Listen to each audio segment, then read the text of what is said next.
ಇಲ್ಲಿ retail wholesale ಎಲ್ಲ business ಮಾಡ್ತಾ ಇದೀವಿ ಸರ್. ನಮಗೆ ಡೆಲಿವರಿ ಈಸಿ ಆಗುತ್ತೆ ಅಂತಾನೆ ಇದೊಂದು ಬ್ರಾಂಚ್ ಒಂದು ಮಾಡ್ಕೊಂಡಿದೀವಿ. ಗ್ಲಾಸ್ ಬಾಟ್ಲಿ ಬೇಕು ಅಂತಾರೆ, ತಗೋತಾರೆ, ಮನೆಗೆ ತಗೊಂಡೋಗಿ ಹಾಕೊಂಡು ಮಾರನೇ ದಿನ ನೆಕ್ಸ್ಟ್ ಈ ಕಡೆ ಬಂದಾಗ ಗ್ಲಾಸ್ ಬಾಟಲ್ ತಗೊಂಡು ನಮಗೆ ವಾಪಸ್ ಕೊಡ್ತಾರೆ. ಸೊ ನಾವು ಅವ್ರಿಗೆ ಕಂಟೈನರ್ ಚಾರ್ಜಸ್ ಹಾಕಲ್ಲ. ಎಲ್ಲ ಆಯಿಲು ಇದೆ, ಇಲ್ಲಿ castor oil, ground net oil, ಕೊಬ್ಬರಿ ಎಣ್ಣೆ, ನೈಜರು, ಸೆಸಮೆ ಎಲ್ಲ ಇದೆ. 1 ಲೀಟರ್ ಕೇಳಿದ್ರೆ ನಾವು ಡೋರ್ ಡೆಲಿವರಿ ಮಾಡ್ತೀವಿ. ಈ ಪಾತ್ರೆ 1, 2, 3. ಸೊ ಆಯಿಲ್ ಎಷ್ಟು ಕ್ವಾಂಟಿಟಿ ಕೇಳಿದ್ರೆ ನಾವು ಆಯಿಲ್ ಕೊಡೋಕ್ಕೆ ರೆಡಿ ಇದ್ದೀವಿ. 10 ಲೀಟರ್ ಪರ್ಚೇಸ್ ಮಾಡಿದ್ರೆ ನಾವು 1 ಲೀಟರ್ ಲ್ಯಾಂಪ್ ಆಯಿಲ್ ಫ್ರೀ. ಗಾಣದ ಎಣ್ಣೆಯಲ್ಲಿ ನಮ್ಮ ಆಯಿಲು ಹೀಟ್ ಆಗಲ್ಲ. ನಮ್ಮದು original bull driven cold pressed oil. ನಮ್ಮ ಪ್ರಾಸೆಸ್ ನೀವು ನೋಡ್ಬೋದು, ಅದು ಎಷ್ಟು ಸ್ಲೋ ಆಗಿ ಆರಾಮಾಗಿ ತಿರುಗ್ತಾ ಇದೆ ಅಂತ. ಬುಲ್ ಡ್ರಿವನ್ ಆಯಿಲ್ ಯೂಸ್ ಮಾಡಿದ್ರೆ ಯಾವುದೇ ಥರ ಹೆಲ್ತ್ ಇಶ್ಯೂಸು ಆಗೋದಿಲ್ಲ. ನಾನು 100% ನಾನು ಪ್ರಾಮಿಸ್ ಮಾಡ್ತೀನಿ. ಕರ್ನಾಟಕದಲ್ಲಿರೋ ಎಲ್ಲ ಡಿಸ್ಟ್ರಿಕ್ಟಲ್ಲೂ ಒಂದೊಂದು ಗಾಣ ಗೌರ್ಮೆಂಟಿಂದ ಆಗ್ತಾ ಇದ್ದಾರೆ. ಇದು ನಮ್ಮ ಕಂಟ್ರಿ ನ್ಯಾಚುರಲ್ಸ್ ರಿಟೇಲ್ ಔಟ್ಲೆಟ್ಟು. ಇದು ನಮ್ಮದು ವಿಜಯನಗರ 3rd ಸ್ಟೇಜಲ್ಲಿ ಸಪ್ತಮಾತೃಕೆ ದೇವಸ್ಥಾನ. ನಿಮ್ಗೆ ಅಲ್ಲಿ ಕಾಣುತ್ತೆ ಸಪ್ತಮಾತೃಕೆ ದೇವಸ್ಥಾನ ಅದೇ. So Sangam circle straight, Sangam circle ರೋಡಲ್ಲಿ ನಮ್ಮದು ಕಂಟ್ರಿ ನ್ಯಾಚುರಲ್ಸ್ದು ಶಾಪ್ ಇದೆ. ನಾವು ಇಲ್ಲಿ ನಾನು ಹೇಳ್ದಂಗೆ ಅದೇ ಇಲ್ಲೊಂದು ಸ್ಟೋರ್ ಇದೆ, ಇಲ್ಲಿಂದನೂ ನಾನು ನಿಮಗೆ ಡೆಲಿವರೀಸ್ ಕೊಡ್ತೀನಿ ಅಂತ ಹೇಳ್ದಲ್ಲ. ಸೊ ಇದೇ ನಮ್ಮ ಅಂಗಡಿ ಕಂಟ್ರಿ ನ್ಯಾಚುರಲ್ಸ್ದು ಆಯಿಲ್ ಸ್ಟೋರ್. ಬನ್ನಿ ನೋಡೋಣ. ಸರ್ ಇಲ್ಲಿ ರಿಟೇಲ್ ಫಸ್ಟ್ ಸ್ಟಾರ್ಟ್ ಮಾಡಿದ್ವಿ, ಆಮೇಲೆ ಬಟ್ ಕಸ್ಟಮರ್ಸ್ ಇಲ್ಲೂ ಹೋಲ್ಸೇಲ್ ಹಂಗಾರೆ ನಮಗೆ ನಮ್ಮ ಮುಂದೆನೇ ಹಾಕ್ಕೊಡಿ ಅಂತ ಕೇಳಕ್ಕೆ ಸ್ಟಾರ್ಟ್ ಮಾಡಿದ್ವಿ. ಆಮೇಲೆ ಇಲ್ಲೂ ಸ್ವಲ್ಪ ಡ್ರಮ್ಸ್ ಎಲ್ಲ ಇಡಕ್ಕೆ ಸ್ಟಾರ್ಟ್ ಮಾಡಿದ್ವಿ. ಇಲ್ಲಿ ರಿಟೇಲ್ ಹೋಲ್ಸೇಲ್ ಎಲ್ಲ ಬಿಸ್ನೆಸ್ಸು ಮಾಡ್ತಾ ಇದ್ದೀವಿ ಸರ್. ಮತ್ತು ಇಲ್ಲಿ ನಮಗೆ ಡೆಲಿವರಿ ಈಸಿ ಆಗುತ್ತೆ ಅಂತಲೇ ಇದೊಂದು ಬ್ರ್ಯಾಂಚ್ ಒಂದು ಮಾಡ್ಕೊಂಡಿದ್ದೀವಿ. ನಮ್ಮ ಗಾಣ ಬಂದು ಮೈಸೂರು ಈಸ್ಟಲ್ಲಿತ್ತು, ಇದು ಮೈಸೂರು ವೆಸ್ಟಲ್ಲಿದೆ. ಸೊ ರಿಂಗ್ ರೋಡ್ ಇಲ್ಲಿಂದ ಒಂದು 100 ಮೀಟರ್ಸ್ ಅಲ್ಲಿ ರಿಂಗ್ ರೋಡು.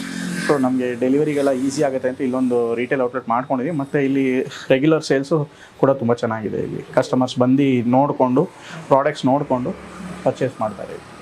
ಇಲ್ಲಿ ಶಾಪ್ ಓಪನ್ ಮಾಡಬೇಕು ಅಂತ ಯಾಕೆ? ಅದೇ ನಾವು ಒಂದು ಮ್ಯಾನುಫ್ಯಾಕ್ಚರಿಂಗ್ ಪ್ಲೇಸ್ ಅಂತೂ ನಾವು ಗಾಣ ಅಂತೂ ಮಾಡಬೇಕು ಅಂತ ಡಿಸೈಡ್ ಮಾಡಿಬಿಟ್ವಿ. ಬಟ್ ಒಂದು ಶಾಪ್ ಇದ್ದರೆ ನಮಗೆ ಕಸ್ಟಮರ್ಸ್ಗೆ ರೀಚ್ ಆಗೋಕ್ಕೆ ಇನ್ನೂ ತುಂಬ ಈಸಿ ಆಗುತ್ತೆ. ಮತ್ತು ಕಸ್ಟಮರ್ಸ್ ಬಂದು ತೊಗೊಂಡೋಗೋಕ್ಕೂ ತುಂಬ ಈಸಿ ಆಗುತ್ತೆ. ಮತ್ತು ಅದು ನಾನು ಹೇಳ್ದಂಗೆ ಅದು ಮೈಸೂರು ಈಸ್ಟ್ ಸೈಡಲ್ಲಿ ಬೆಟ್ಟದ ಹತ್ರ ಇತ್ತು. ಸೊ ಅಲ್ಲಿ ಮೈಸೂರು ಸುತ್ತಮುತ್ತದಿಂದ ಜನ ಬರೋದು ಹೋಗೋದು ಸ್ವಲ್ಪ ಅವ್ರಿಗೂ ಸ್ವಲ್ಪ ಕನ್ವೀನಿಯನ್ಸ್ ಇರಲಿ ಅಂತ ನಾವು ಇಲ್ಲೊಂದು ಸ್ಟೋರ್ ಮಾಡ್ಕೊಂಡ್ವಿ. ಸೊ ಇದೊಂದು ಪ್ರಾಮಿನೆಂಟ್ ಪ್ಲೇಸು, ರೆಸಿಡೆನ್ಷಿಯಲ್ ಏರಿಯಾ, ತುಂಬ ವಿಶಾಲವಾಗಿದೆ, ಕಾಮ್ ಆಗಿದೆ. ಸೊ ನಾವು ಅದಕ್ಕೆ ಇಲ್ಲೊಂದು ಸ್ಟೋರ್ ಮಾಡೋಣ ಅಂತ ಡಿಸೈಡ್ ಮಾಡ್ಕೊಂಡು ಮಾಡಿದ್ದೀವಿ. ಇಲ್ಲಿ ರೆಗ್ಯುಲರ್ ಬಂದು ತಗೊಂಡು ಇಲ್ಲೂ ರೆಗ್ಯುಲರ್ ಕಸ್ಟಮರ್ಸ್ ಬರ್ತಾರೆ. ಇಲ್ಲಿ ಅಪಾರ್ಟ್ಮೆಂಟ್ಸು ಮತ್ತು ಲೇಔಟ್ಸು, ಗೌರ್ಮೆಂಟ್ ಅಫಿಷಿಯಲ್ಸ್ ಎಲ್ಲ ತುಂಬ ಇಲ್ಲಿ ಸ್ಟೇ ಮಾಡ್ತಾರೆ. ಸೊ ಅವರೆಲ್ಲ ಬಂದು ರೆಗ್ಯುಲರಾಗಿ ತಗೊಳ್ತಾರೆ. ಡೋರ್ ಡೆಲಿವರಿನೂ ಮಾಡಿಸ್ಕೊತಾರೆ. ಇಲ್ಲಿ ಫೋನ್ ಮಾಡಿ ನಮ್ಗೆ ಹೇಳ್ತಾರೆ, ನಾವು ತೊಗೊಂಡೋಗಿ ನಾನು ಹೇಳ್ದಂಗೆ 5 ಲೀಟರ್ ಕ್ಯಾನಲ್ಲಿ ತೊಗೊಂಡೋಗಿ ನಾವು ಅವ್ರ ಮನೆಗೆ ಹಾಕ್ತೀವಿ. ಸರ್, ಈಗ ಎಣ್ಣೆಗಾಣ ಘಟಕದಲ್ಲಿ ಅಲ್ಲಿ ಬಂದು ತಗೊಳ್ಳೋರಿಗೆ ಏನು ಪ್ರೈಸ್ ಇರುತ್ತೆ, ಇಲ್ಲಿ ಬಂದು ತಗೊಳ್ಳೋರಿಗೆ ಏನು ಪ್ರೈಸ್ ಇರುತ್ತೆ? ಪ್ರೈಸಲ್ಲಿ ಏನೂ ವ್ಯತ್ಯಾಸ ಇಲ್ಲ. ನಾವಿದು ಏನಕ್ಕೆ ಮಾಡ್ಕೊಂಡಿದ್ದೀವಿ ಅಂದರೆ ಕಸ್ಟಮರ್ಸ್ಗೆ ಅಪ್ರೋಚಬಲ್ ಆಗಿರಲಿ, ಈಸಿಯಾಗಿರಲಿ, ಮತ್ತು ನಮಗೂ ಕಸ್ಟಮರ್ಸ್ಗೆ ಆನ್ಲೈನ್ ಡೆಲಿವರಿ ಕೇಳಿದ್ರೆ ಕೊಡೋಕ್ಕೆ ಈಸಿ ಆಗಲಿ ಅಂತಲೇ ಮಾಡಿದ್ದೀವಿ. ಸೊ ಯಾವುದೇ ರೀತಿಯಾದ ಪ್ರೈಸ್ ವೇರಿಯೇಷನ್ ಇಲ್ಲ. ಅಲ್ಲಿ ಆಯಿಲ್ ಆ ಥರ ಆಯಿಲ್ ರಿಲೇಟೆಡ್ ಐಟಮ್ಸ್ ಮಾತ್ರ ಇರುತ್ತೆ. ಬಟ್ ಇಲ್ಲಿ ನಾವು ಬೇರೆ ಬೇರೆ ಥರ ಅದರ್ ಪ್ರಾಡಕ್ಟ್ಸ್ನು ನಾವು ಮಾಡಿಕೊಂಡಿದ್ದೀವಿ. ಸೊ ಕಸ್ಟಮರ್ಸ್ ಯಾವ್ದು ಕೇಳ್ತಾರೆ ನಾವು ಅದನ್ನು ಆ್ಯಡ್ ಮಾಡ್ಕೊಂಡು ಹೋಗ್ತಾ ಇದ್ದೀವಿ ಶಾಪ್ಗೆ. ಮತ್ತು ಇಲ್ಲೂ ಸ್ಟೋರೇಜ್ ಡ್ರಮ್ಗಳಿದೆ. ಆ ಡ್ರಮ್ಗಳಲ್ಲಿ ನಾವು ಆಯಿಲ್ ಹಾಕೋತೀವಿ. ಸೊ ಆದ್ದರಿಂದ ಈಗ ನಾವು ಇದು ಪ್ಯಾಕ್ ಮಾಡಿ ಇಟ್ಟಿದ್ದೀವಿ. ಯಾಕಂದರೆ ಇಲ್ಲಿ ಕಸ್ಟಮರ್ಸ್ ಬಂದು ವೆಯ್ಟ್ ಮಾಡೋಕ್ಕೆ, ಸ್ಟೋರ್ ಅಂತ ಒಂದು ಮೈಂಡ್ ಸೆಟ್ ಇದ್ದರೆ ಅವ್ರು ಬಂತಾರೆ, ದುಡ್ಡು ಕೊಡ್ತಾರೆ, ಈಸ್ಕೊಂಡು ಹೋಗ್ತಾ ಇರ್ತಾರೆ. ಸೊ ಇಲ್ಲಿ ನಾವು ಅಲ್ಲಿ ಯಾವುದು ರೆಡಿಮೇಡ್ ಇಟ್ಟಿರಲ್ಲ, ಅವ್ರ ಮುಂದೆ ಹಾಕೋದು. ಇಲ್ಲಿ ನಾವು ಡಿಸ್ಪ್ಲೇಗೂ ಕೂಡ ಇಟ್ಟಿದ್ದೀವಿ. ಸೊ ಇದು ಒಂದು ಪ್ರಮೋಷನ್ ಪರ್ಪಸ್ಸು ಕೂಡ, ಎಲ್ಲರಿಗೂ ಏನು ಅಂಗಡಿ ಅಂತ ಗೊತ್ತಾಗಲಿ ಅನ್ನೋಕ್ಕೋಸ್ಕರ ಎಲ್ಲ ಫಿಲ್ ಮಾಡಿ ಇಟ್ಟಿದ್ದೀವಿ. ಸೊ ಕಸ್ಟಮರ್ಸು ಅರ್ಜೆಂಟ್ ಇರೋರು ಬಂದು ಹಂಗೆ ತೊಗೊಂಡು ಪರ್ಚೇಸ್ ಮಾಡ್ಕೊಂಡು ಹೋಗ್ತಾರೆ. ಇಲ್ಲಿ ಏನು ಸ್ಪೆಷಾಲಿಟಿ ಅಂದರೆ ಕಸ್ಟಮರು ಗ್ಲಾಸ್ ಬಾಟಲ್ ತಗೋತಾರೆ, ಅವ್ರು ಗ್ಲಾಸ್ ಬಾಟ್ಲಿ ಬೇಕು ಅಂತಾರೆ, ತಗೋತಾರೆ, ಮನೆಗೆ ತೊಗೊಂಡೋಗಿ ಹಾಕೊಂಡು ಮಾರನೇ ದಿನ ನೆಕ್ಸ್ಟ್ ಈ ಕಡೆ ಬಂದಾಗ ಗ್ಲಾಸ್ ಬಾಟಲ್ ತೊಗೊಂಡು ನಮಗೆ ವಾಪಸ್ ಕೊಡ್ತಾರೆ. ಸೊ ನಾವು ಅವ್ರಿಗೆ ಕಂಟೈನರ್ ಚಾರ್ಜಸ್ ಹಾಕಲ್ಲ. ನಾವು ಒಂದು 30 ಇದರಲ್ಲೇ ಸೇರಿಸಿದ್ರೆ ಆ ದುಡ್ಡು 20 ರೂಪಾಯಿ ವಾಪಸ್ ಕೂಡ ಕೊಟ್ಬಿಡ್ತೀವಿ ಅವ್ರಿಗೆ. ರೆಗ್ಯುಲರ್ ಆದವರು ನಾವು ಅದನ್ನು ಈಸ್ಕೊಳ್ಳೋದು, ರಿಟರ್ನ್ ತೊಗೊಂಡು ಕೊಡ್ತಾರೆ. ಎಲ್ಲ ಖಾಲಿ ಬಾಟ್ಲ್ಗಳು ತುಂಬ ಎಲ್ಲ ತೊಗೊಂಡು ವಾಪಸ್ ಕೊಡ್ತಾರೆ. ನಾವು ಮತ್ತೆ ಇದು ಬಾಟಲ್ನೇ ಮತ್ತೆ ನೀಟಾಗಿ ವಾಶ್ ಮಾಡಿ ಬ್ರಷಲ್ಲಿ ವಾಶ್ ಮಾಡಿ ಕ್ಲೀನ್ ಮಾಡಿ ಮತ್ತೆ ಅದಕ್ಕೆ ಆಯಿಲ್ ಫಿಲ್ ಮಾಡ್ತೀವಿ.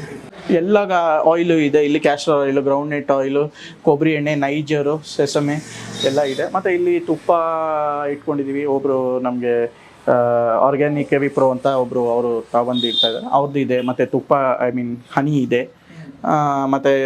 ಮತ್ತು ಇಲ್ಲಿ ಕಸ್ಟಮರ್ಸ್ ಬರ್ತಾರಲ್ಲ, ಇದೊಂದೇ ತಗೊಳ್ಳಲ್ಲ, ಬೇರೆ ಏನಾರು ಕೇಳ್ತಾರೆ. ಮತ್ತು ಇದೊಂದು ಬೇರಿದೆ. ಈ ಬೇರು ಬಂದು ತುಂಬ ಚೆನ್ನಾಗಿ ಮೂವ್ ಆಗುತ್ತೆ. ನಾವು ಇದು ಎಕ್ಸ್ಪೆಕ್ಟೇ ಮಾಡಿಲ್ಲ, ಒಬ್ಬರು ರೆಫರ್ ಮಾಡಿದ್ರು, ನಾವು ತೊಗೊಂಡ್ವಿ. ಈ ಬೇರಿಗೆ ಕೊಬ್ಬರಿ ಎಣ್ಣೆನ ಹೀಟ್ ಮಾಡಿ ಹಾಕ್ತಾರೆ. ಹಾಕ್ಬಿಟ್ಟು ಒಂದು 2 ಡೇಸ್ ಬಿಟ್ಟರೆ ಇದು ಕಲರ್ ಫುಲ್ ರೆಡ್ ಆಗಿಬಿಡುತ್ತೆ. ಆಮೇಲೆ ಇದು ಯೂಸ್ ಮಾಡಿದ್ರೆ ತುಂಬ ಚೆನ್ನಾಗಿ ಹೇರ್ ಗ್ರೋತ್ ಇದೆ ಅಂತ ಹೇಳ್ತಾರೆ. ಹೇರ್ ಗ್ರೋತ್ ತುಂಬ ಚೆನ್ನಾಗಿದೆ ಅಂತ ಹೇಳ್ತಾರೆ. ಅಂದರೆ ಫಸ್ಟ್ ಟೈಮ್ ಇಟ್ಟರು ಇದು ಟ್ರೈ ಮಾಡಿ ನೋಡಿ ಅಂತ. ಇದು ನಮ್ಮೂರು, ನಮ್ಮದು KM ದೊಡ್ಡಿ ನಮ್ಮ ವೈಫ್ ಅವ್ರ ಊರು. ಅಲ್ಲಿ ಇದನ್ನ ಮ್ಯಾನುಫ್ಯಾಕ್ಚರ್ ರೆಡಿ ಮಾಡ್ತಾರೆ. ಅವರು ನಮಗೆ ರೆಫರ್ ಮಾಡಿದ್ರು, ಇದು ಇಟ್ಟು ನೋಡು ಹೆಂಗೆ ಹೋಗುತ್ತೆ ಅಂತ. ಬಟ್ ತುಂಬ ಚೆನ್ನಾಗಿನೇ ಹೋಗ್ತಾ ಇದೆ. ನಾವು ವಾರಕ್ಕೆ ಒಂದು 10-15 ಪೀಸ್ ಸೇಲ್ ಮಾಡ್ತೀವಿ. ರಿಟೇಲಲ್ಲಿ ಒಂದೊಂದಾಗಿ ತಗೊಳ್ಳೋರೆ ಒಂದು 10-15 ತಗೋತಾರೆ ವಾರಕ್ಕೆ. ಅದರಿಂದ ಬೆನಿಫಿಟ್ಸ್ ಇದೆ. ಆ ಕಸ್ಟಮರೇ ತಿಳ್ಕೊಂಡು ಬಂದು ತೊಗೊಂಡು ಹೋಗ್ತಾ ಇದ್ದಾರೆ. ಗಾಣದ ಎಣ್ಣೆಗಳ ಜೊತೆಗೆ ಬೇರೆ ಐಟಮ್ಸ್ ಇಟ್ಟಿದ್ದೀವಿ. ಮತ್ತು ನಮ್ಮದೇ, ಹೌದು, ನಮ್ಮದೇ ಓನ್ ಮ್ಯಾನುಫ್ಯಾಕ್ಚರಿಂಗ್ ಇದು. ನಮ್ಮದು KM ದೊಡ್ಡಿಯಲ್ಲಿ ಮ್ಯಾನುಫ್ಯಾಕ್ಚರಿಂಗ್ ಎಲ್ಲ ಪೌಡರ್ಸು ನಾವೇ ಮ್ಯಾನುಫ್ಯಾಕ್ಚರ್ ಮಾಡ್ತೀವಿ. ಸೊ ಅಲ್ಲಿ ನಮ್ಮದು ಮಿಲ್ ಇದೆ. ಸೊ ಅದನ್ನು ನಾವು ಇಲ್ಲಿ ಇಟ್ಟಿದ್ದೀವಿ.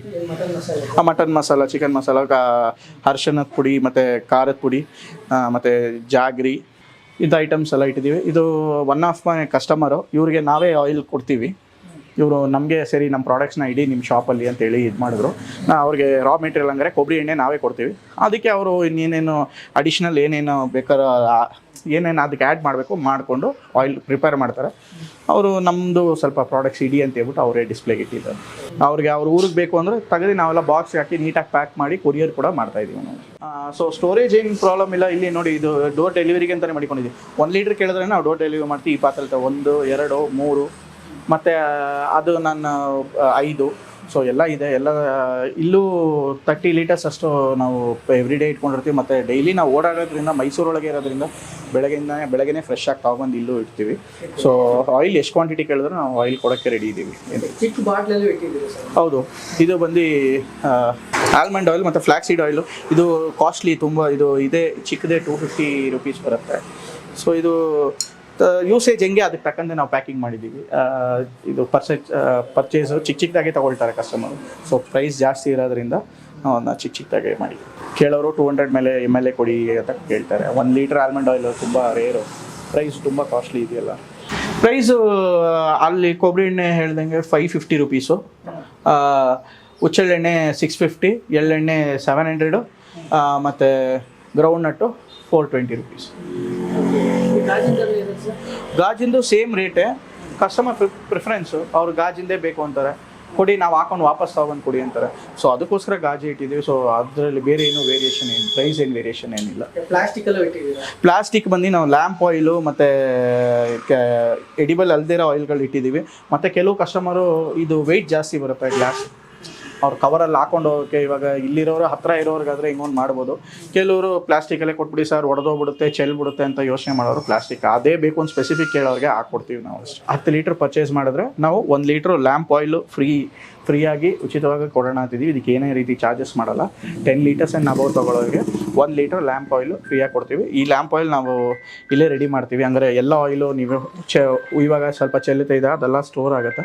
ಅದೆಲ್ಲ ಹಾಕ್ಕೊಂಡು ಮಿಕ್ಸ್ ಮಾಡಿಕೊಂಡು ಕೊನೆಗೆ ಸ್ವಲ್ಪ 1% ಅಷ್ಟು ಕೊಬ್ಬರಿ ಎಣ್ಣೆ ಎಕ್ಸ್ಟ್ರಾ ಹಾಕ್ಬಿಟ್ಟು ಲ್ಯಾಂಪ್ ಆಯಿಲ್ ರೆಡಿ ಮಾಡ್ತೀವಿ. ಇಲ್ಲಿ ನಮ್ಮದು ಲ್ಯಾಂಪ್ ಆಯಿಲ್ ಹುಡಿಕೊಂಡು ಬರ್ತಾರೆ. ಸೊ ಇದು ಆರ್ಗ್ಯಾನಿಕ್ ಆಯಿಲೇ, ಬಟ್ ಆ ವೇಸ್ಟೇಜ್ ಅದನ್ನ ಮತ್ತೆ ಹಾಕೋದಿಲ್ಲ. ಏನಾದ್ರು ಚೆಲ್ದೆ ಅದೆಲ್ಲ ನಾವು ಸ್ಟೋರ್ ಮಾಡಿಕೊಂಡು ಲ್ಯಾಂಪ್ ಆಯಿಲ್ ಯೂಸ್ ಮಾಡ್ಕೋತೀವಿ. ಸೊ ಆಯಿಲು ನಾವು ವೇಸ್ಟ್ ಮಾಡೋದಿಲ್ಲ. ನೋಡಿ, ಗಾಣದ ಎಣ್ಣೆಯಲ್ಲಿ ನಮ್ಮ ಆಯಿಲು ಹೀಟ್ ಆಗೋಲ್ಲ. ಫಸ್ಟ್ ಮೇಯ್ನು ನೀವು ಆಯಿಲ್ ತೊಗೊಂಡು ನೀವು ಕುಕ್ಕಿಂಗ್ ಯೂಸ್ ಮಾಡ್ತೀರಾ. ಸೊ ನಾವು ಮ್ಯಾನುಫ್ಯಾಕ್ಚರಿಂಗ್ ಟೈಮಲ್ಲೇ ಹೀಟ್ ಮಾಡಿಬಿಟ್ರೆ ಅಲ್ಲೇ ಆಯಿಲಲ್ಲಿ ಬ್ಯಾಡ್ ಕೊಲೆಸ್ಟ್ರಾಲ್ ಜನ್ರೇಟ್ ಆಗೋಕ್ಕೆ ಸ್ಟಾರ್ಟ್ ಆಗಿಬಿಡುತ್ತೆ. ಸೊ ಆಲ್ರೆಡಿ ಬ್ಯಾಡ್ ಕೊಲೆಸ್ಟ್ರಾಲ್ ಇರೋ ಆಯಿಲ್ನ ನೀವು ಸೆಕೆಂಡ್ ಟೈಮ್ ಯೂಸ್ ಮಾಡಿ ಥರ್ಡ್ ಟೈಮ್ ಯೂಸ್ ಮಾಡುವಾಗ ನಿಮಗೆ ಅದರಿಂದ ಇನ್ನೂ ಸೈಡ್ ಎಫೆಕ್ಟ್ಸು, ಅನಾನುಕೂಲಗಳು ಜಾಸ್ತಿ ಇರುತ್ತೆ. ಸೊ ಆದ್ದರಿಂದ ನಮ್ಮದು original bull driven cold pressed oil. ನಮ್ಮ ಪ್ರಾಸೆಸ್ ನೀವು ನೋಡ್ಬೋದು, ಅದು ಎಷ್ಟು ಸ್ಲೋ ಆಗಿ ಆರಾಮಾಗಿ ತಿರುಗ್ತಾ ಇದೆ ಅಂತ. ನಮ್ಮ ಆಯಿಲ್ನ ನಾವು ಗ್ರೈಂಡ್ ಮಾಡೋದಿಲ್ಲ, ಅದನ್ನು ಕ್ರಷ್ ಮಾಡಿ ಅದರಿಂದ ಬರೋ ಆಯಿಲ್ನ ನಾವು ತೆಗಿತೀವಿ. ನಮ್ಮದ್ರಲ್ಲಿ ಸ್ವಲ್ಪ ಪರ್ಸೆಂಟೇಜ್ ಕಮ್ಮಿ. ಇದೇ ರೀಸನು, ಪರ್ಸೆಂಟೇಜ್ ಕಮ್ಮಿ. ಯಾಕಂದರೆ ನಾವು ಹೀಟ್ ಮಾಡಿ ನಾವು ಆಯಿಲ್ ತೆಗೆಯೋದಿಲ್ಲ. ಸೊ ಪರ್ಸೆಂಟೇಜ್ ಕಡಿಮೆ, ಅದರಿಂದ ನಾವು ಪ್ರೈಸಿಂಗ್ ಸ್ವಲ್ಪ ನಮ್ಮದು ಬೇರೆಯವ್ರು ಕಂಪೇರ್ ಮಾಡಿದ್ರೆ ಸ್ವಲ್ಪ ಜಾಸ್ತಿ ಇರುತ್ತೆ. ನಾನು ಹೇಳ್ತೀನಿ 100ಕ್ಕೆ 100% ವರ್ತ್. ನೀವು ಯಾವುದಕ್ಕೋ ಖರ್ಚು ಮಾಡ್ತೀರಾ. ಫಸ್ಟು ಇಂಪಾರ್ಟೆಂಟ್ ಥಿಂಗ್ ಫುಡ್ಡು ಇಲ್ಲ ಅಂದರೆ ನಾವು ಏನೂ ಮಾಡೋಕ್ಕಾಗಲ್ಲ. ಸೊ ಫುಡ್ಡಿಗೆ ಕಾನ್ಸಂಟ್ರೇಟ್ ಮಾಡಿ. ಆರ್ಗ್ಯಾನಿಕ್ಕು ಅದು ಇದು ಇವಾಗ ಎಲ್ಲೆಲ್ಲೋ ಬೆಳ್ಕೊಂಡು ಹೋಗ್ತಾ ಇದೆ. ಯಾವುದ್ಯಾವುದೋ ರೀತಿಯಾದ ವಿಷಯಗಳೆಲ್ಲ ನಡೀತಾ ಇದೆ ಈಗ. ಸೊ ಫುಡ್ ಮೇಲೆ ನೀವು ಅಷ್ಟು ಕಾಳಜಿ ಆಗ್ತೀರಾ, ಆಯಿಲ್ನ ಮರೆತುಬಿಡ್ತೀರಾ. ಬುಲ್ ಡ್ರಿವನ್ ಆಯಿಲ್ ಯೂಸ್ ಮಾಡಿದ್ರೆ ಯಾವುದೇ ಥರ ಸೈಡ್ ಎಫೆಕ್ಟ್ಸು, ಅನಾನುಕೂಲಗಳು, ಹೆಲ್ತ್ ಇಶ್ಯೂಸು ಆಗೋದಿಲ್ಲ. ನಾನು 100% ನಾನು ಪ್ರಾಮಿಸ್ ಮಾಡ್ತೀನಿ. ನೀವು ಯೂಸ್ ಮಾಡಿ ನೋಡಿ, ನಿಮಗೆ ಫುಡ್ ಟೇಸ್ಟ್ ಕೂಡ ಇಂಪ್ರೂವ್ ಆಗುತ್ತೆ, ನಿಮಗೆ ಬೆಟರ್ ಟೇಸ್ಟು ಬೆಟರ್ ಫೀಲ್ ಇರುತ್ತೆ. ಗಾಣದೆಣ್ಣೆ ಬೇರೆ ಯಾವ ಆಯಿಲ್ಗೂ ಕಂಪೇರ್ ಮಾಡಿದ್ರೆ best, and it is the oldest way of extraction of oil ಇದು. ಸೊ ಈ ಪದ್ಧತಿನ ನಾವು ಬಿಡಬಾರ್ದು, ಇದನ್ನು ನಾವು ಎಲ್ಲ ಜನಗಳಿಗೂ ತಗೊಂಡೋಗ್ಬೇಕು ಅಂತ ಗೌರ್ಮೆಂಟ್ ಒಂದು ಸ್ಕೀಮ್ ಅನೌನ್ಸ್ ಮಾಡಿದೆ. ಇದು ತುಂಬ ಜನ ಗೊತ್ತಿಲ್ಲ. ಇದು ಲೋಕಲ್ ನ್ಯೂಸ್ ಪೇಪರಲ್ಲಿ ಹಾಕಿದ್ದು. ಇದು ಆ್ಯಕ್ಚುಲಿ ಹೆಡ್ಲೈನ್ಸ್ ತುಂಬ ದೊಡ್ಡದಾಗಿ ಬರಬೇಕಾಗಿತ್ತು. ಇದು ಎಲ್ಲ ಡಿಸ್ಟ್ರಿಕ್ಟ್, ಕರ್ನಾಟಕದಲ್ಲಿರೋ ಎಲ್ಲ ಡಿಸ್ಟ್ರಿಕ್ಟಲ್ಲೂ ಒಂದೊಂದು ಗಾಣ ಗೌರ್ಮೆಂಟಿಂದ ಆಗ್ತಾಯಿದ್ದಾರೆ. ಸೊ ಒಂದು ಗೌರ್ಮೆಂಟ್ ರಿಯಲೈಸ್ ಮಾಡಿದೆ ಇದ್ರದ್ದು ಯೂಸೇಜ್ ಏನಿದೆ ಅಂತ, ನಮ್ಮ ಕರ್ನಾಟಕ ಗೌರ್ಮೆಂಟಿಗೆ ಗೊತ್ತಾಗಿದೆ. ಸೊ ಅವರು ಇದನ್ನು ಬೆಳೆಸಬೇಕು, ಇದನ್ನು ಈ ಪದ್ಧತಿನ ಉಳಿಸ್ಬೇಕು ಅಂತ ಒಂದೇ ಕಾರಣಕ್ಕೋಸ್ಕರ ಮೈಸೂರಲ್ಲಿರೋ ಎಲ್ಲ ಡಿಸ್ಟ್ರಿಕ್ಟ್ 5,000 ಚಿಲ್ಲರೆ ಡಿಸ್ಟ್ರಿಕ್ಟ್ ಇದೆ, ಎಲ್ಲ ಡಿಸ್ಟ್ರಿಕ್ಕು ಒಂದೊಂದು ಗಾಣಗಳಾಗ್ತಾಯಿದ್ದಾರೆ, ಗೌರ್ಮೆಂಟೇ ಆಗ್ತಾಯಿದ್ದಾರೆ. ಆ ಉತ್ಪಾದನೆಗೆ ಆ ಊರಿನ ಹೆಣ್ಮಕ್ಳಿಗೆ ಕೊಡ್ತಾಯಿದ್ದಾರೆ ಅದನ್ನು ಈ ಬಳಕೆಗೆ. ಸೊ ಈ 5,000 ಇನ್ನೊಂದು 2-3 ವರ್ಷದಲ್ಲಿ 10,000 ಗಾಣಗಳಾಗುತ್ತೆ. ಸೊ ಬಿಸ್ನೆಸ್ ಡೆವಲಪ್ ಆಗ್ತಾಯಿದೆ, ಇದರ ತಿಳುವಳಿಕೆ ಜಾಸ್ತಿ ಆಗ್ತಾಯಿದೆ, ಜನಗಳು ಇದ್ರ ಬಗ್ಗೆ ಇನ್ನೂ ತುಂಬ ಅರ್ಥ ಮಾಡ್ಕೋತಾರೆ, ಇದರ ಬೆನಿಫಿಟ್ಸ್ ಅವ್ರು ತಿಳ್ಕೊತಾರೆ. ಸೊ ಇದರಿಂದ ನಮಗೆ ಬಿಸ್ನೆಸ್ ಕಾಂಪಿಟೇಷನ್ ಅಂತ ಅನಿಸ್ಲಿಲ್ಲ, ಈ ಬಿಸ್ನೆಸ್ ಡೆವಲಪ್ ಆಗ್ತಾಯಿದೆ ಅಂತ ನಮ್ಗೆ ಅನಿಸ್ತಾ ಇದೆ. ಸೊ ಎಲ್ಲರಿಗೂ ತಿಳುವಳಿಕೆ ಬರ್ತಾಯಿದೆ. ಈ ಒಂದು ಅನೌನ್ಸ್ಮೆಂಟ್ ಗೌರ್ಮೆಂಟಿಂದ ಬಂದು ನಮ್ಗೆ ತುಂಬ ಖುಷಿ ಆಗ್ತಾ ಇದೆ. ಗೌರ್ಮೆಂಟಿಂದ ಫಂಡ್ಸು ಕೂಡ ಕೊಡ್ತಾ ಇದ್ದಾರೆ ಅವ್ರಿಗೆ ಇದನ್ನ ಸೆಟಪ್ ಮಾಡೋಕ್ಕೆ. ಇದನ್ನು ಶೇರ್ ಮಾಡಿದ್ದು ಒಬ್ರು ಕಸ್ಟಮರ್ ನಮಗೂ ಅದು ಬರಲಿಲ್ಲ, ಇನ್ಫಾರ್ಮೇಷನ್ ಡೈರೆಕ್ಟಾಗಿ ಬರಲ್ಲ. ಇದನ್ನು ಒಬ್ಬರು ಕಸ್ಟಮರ್ ನಮಗೆ ಅದನ್ನ ಫೋಟೋ ತೆಗೆದು ನಮಗೆ ವಾಟ್ಸಪ್ ಮಾಡಿ ಹೇಳಿದ್ರು. ಆಮೇಲೆ ನಾವು ಇದನ್ನ ಬಗ್ಗೆ ಇಂಟರ್ನೆಟಲ್ಲಿ ಹುಡುಕಿದಾಗ ಅದು 100% ಟ್ರೂ. ಅದು ಕರ್ನಾಟಕ ಗೌರ್ಮೆಂಟ್ ಈ ಕೆಲಸ ಹಮ್ಮಿಕೊಂಡಿದೆ. ಇದನ್ನು ನೆಕ್ಸ್ಟ್ ಒಂದು 1 or 2 ಇಯರ್ಸಲ್ಲಿ ನೀವು ನೋಡ್ಬೋದು, ತುಂಬ ಗಾಣಗಳು ನಿಮ್ಮ ಕಣ್ಣಿಗೆ ಸಿಗ್ತಿದೆ. ಮತ್ತು ನಿಮ್ಮ ಮಕ್ಕಳಿಗಾಗಲಿ, ನಿಮ್ಮ ಈ ಜನ್ರೇಷನ್ ಮಕ್ಕಳಿಗಾಗಲಿ ಕರ್ಕೊಂಡು ಹೋಗಿ ತೋರಿಸಿ, ನೀವು ಆ ಎಣ್ಣೆ ಯೂಸ್ ಮಾಡ್ತೀರಾ ನೆಕ್ಸ್ಟು, ಬಟ್ ಈ ಥರ ಒಂದು ಪದ್ಧತಿ ಇತ್ತು ಅಂತ ನಾನು ಮಕ್ಳಿಗೆ ತಿಳ್ಕೊಳ್ಳಿ. ಇನ್ನು ನೆಕ್ಸ್ಟ್ ಜನ್ರೇಷನ್ಗೆ ಇದೊಂದು ಇತ್ತು ಅನ್ನೋದೇ ಮರ್ತೇ ಬಿಡ್ತಾರೆ. ಈ ಜನ್ರೇಷನ್ ಅರ್ಧ ಜನಕ್ಕೆ ಗೊತ್ತಿಲ್ಲ. ಸೊ ಇದನ್ನು ತೋರಿಸಿ, ನಾವು ಅಟ್ಲೀಸ್ಟ್ ಒಂದು ವಿಸಿಟ್ ಮಾಡಿ, ನೀವು ಆಯಿಲ್ ಪರ್ಚೇಸ್ ಮಾಡ್ತೀರಾ, ಅದು ನೆಕ್ಸ್ಟು ಬಿಸ್ನೆಸ್. ನೆಕ್ಸ್ಟು ಫಸ್ಟು ಈ ಪದ್ಧತಿನ ನಾವು ಎಲ್ಲರಿಗೂ ನಾವು ಹೇಳ್ಕೊಡ್ಬೇಕು, ತೋರಿಸ್ಕೊಡ್ಬೇಕು.